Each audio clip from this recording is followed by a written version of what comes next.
Canada's new international student rules result in a big enrollment hit at Confederation College. Good evening and thank you for joining us. Officials at the college are bracing for another big drop in foreign students as well next September, following immigration cuts announced by the federal government last Thursday.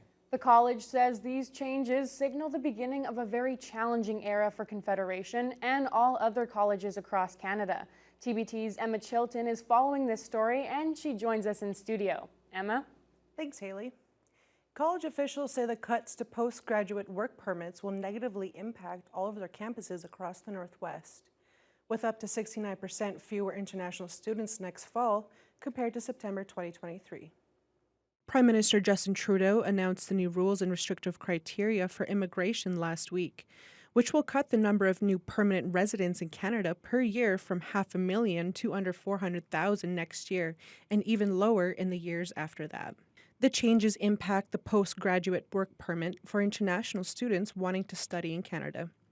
Aaron Skillen, Vice President Academic at Confederation College, says the cap is already having an impact on the college's student enrollment, financial repercussions, and programs offered. He says college officials are doing their best to advocate against these changes to soften the impact.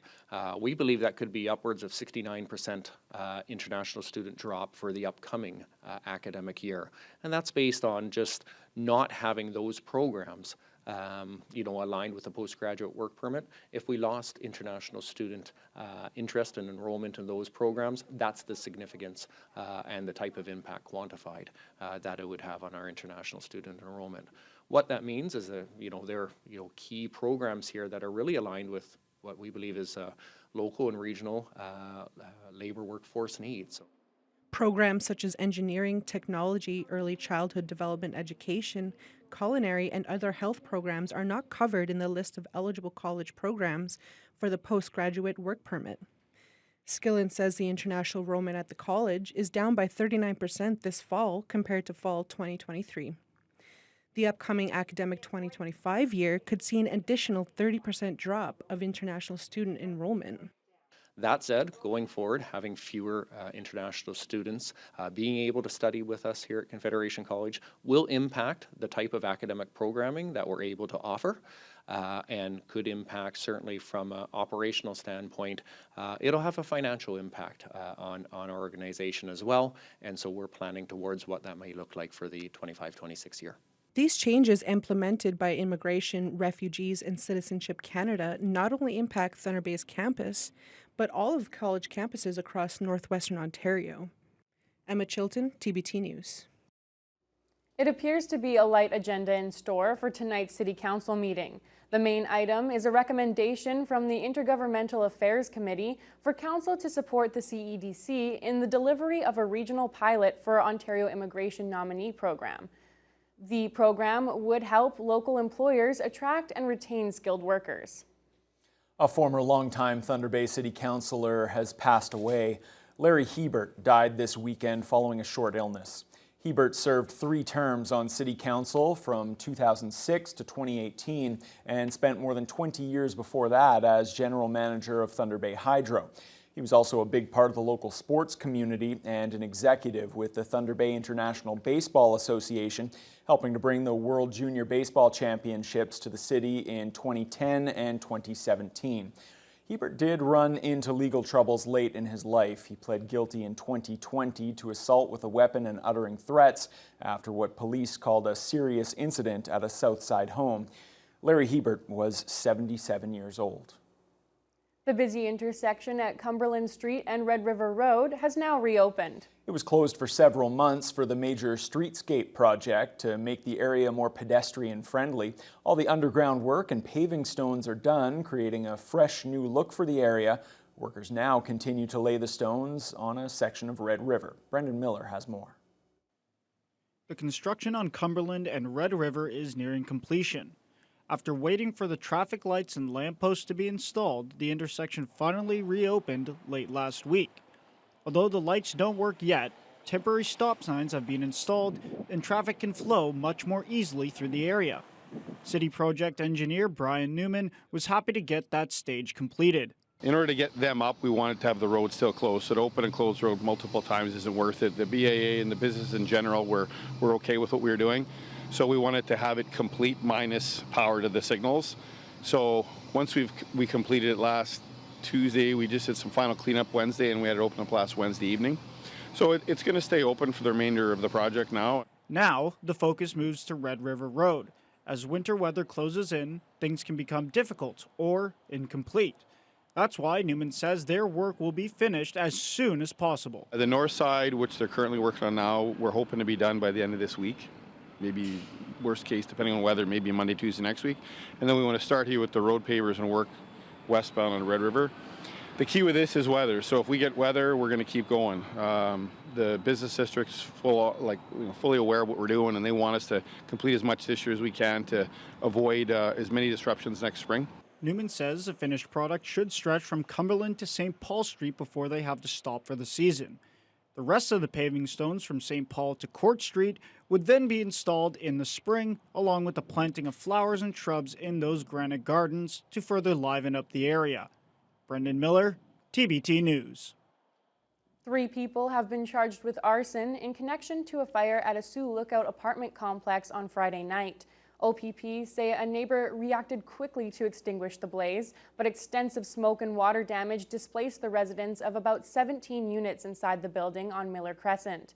A 32-year-old from North Caribou Lake, as well as a 27 and 23-year-old from North Spirit Lake, have been charged with arson, breaking and entering, and other charges. All 3 remain in custody.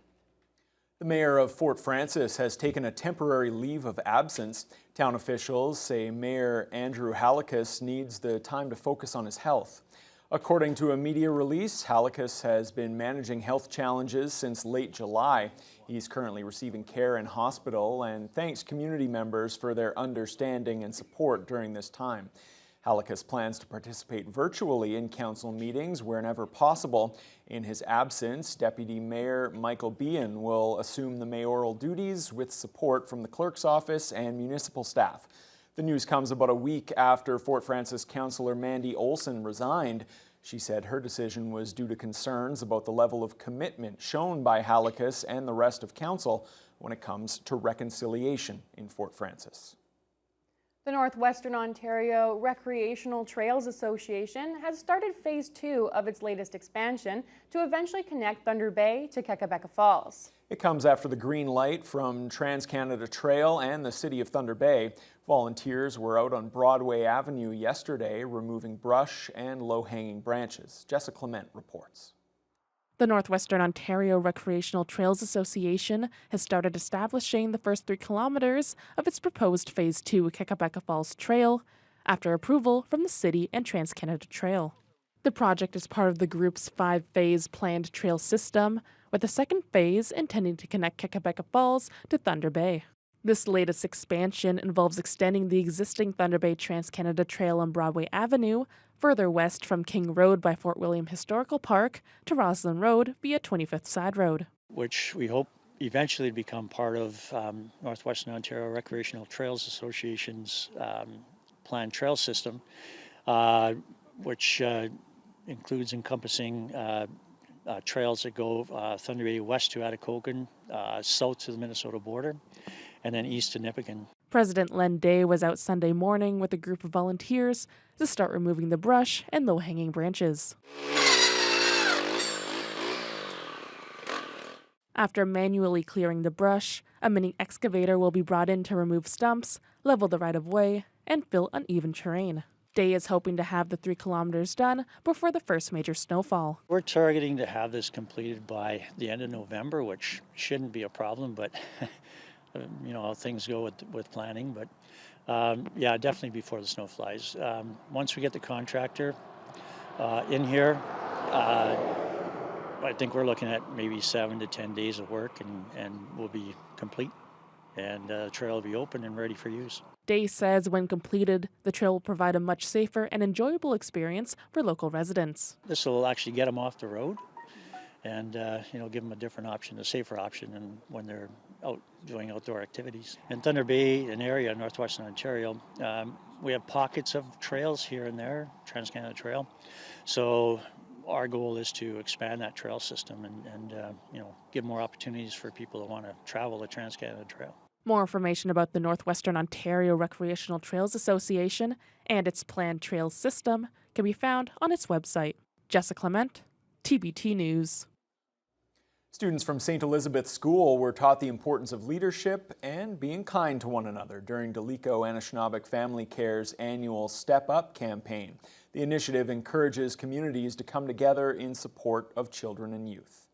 We made footprints and we said what we are. I am a good helper. Mine said that I can be a change maker. Even though they're kids, they are our future, the future generations. So having them learn that they can make a difference now, it'll give them sort of build their character for the community that they live in. In the school's grade 4 students, you heard them there, paired up with their grade 1 reading buddies on Friday to decorate purple cookies together. The activity was a way to show the older students that they can be role models for their younger schoolmates and that they can make a difference in their peers' lives. Maker. Even though they're kids, they are our future, the future generations. So having them learn that they can make a difference now, it'll give them sort of build their character for the community that they live in. Okay, and we apologize for the technical issue there where you heard some of that clip twice. Moving on, the Gammon family, staff, and visitors came together yesterday to celebrate the final Pumpkin Fest. While this marks the end of the classic event that's created lifelong memories for many in the community, the Gunndale Farm remains open. Emma Chilton has the story. Sunday was a special day for Gunndale Farm, celebrating its final Pumpkin Fest. Over the years, Gunndale Farm has provided a magical experience for all ages to celebrate the fall season, with pumpkin picking, horse rides, farm animals, tractor train rides, hike trails, and so much more. Owner Sue Gammon says she and her husband Jerry are proudly hosting the final Pumpkin Fest, marking the end of a cherished tradition. Today is a really special day for Pumpkin Fest. This is the very final edition of Pumpkin Fest. We've been doing it. Jerry and I have been hosting the public at Pumpkin Fest for 30 years. And this is the final year and the final day. So it's very special.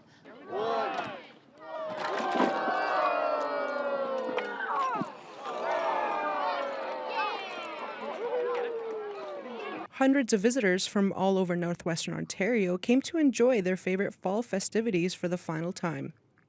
The memory wall was a special tribute to all the visitors wanting to share their special memories they've made at the farm. It was filled with memorable notes, drawings, signatures, and pictures. No, this is the first time in our family to come here, right?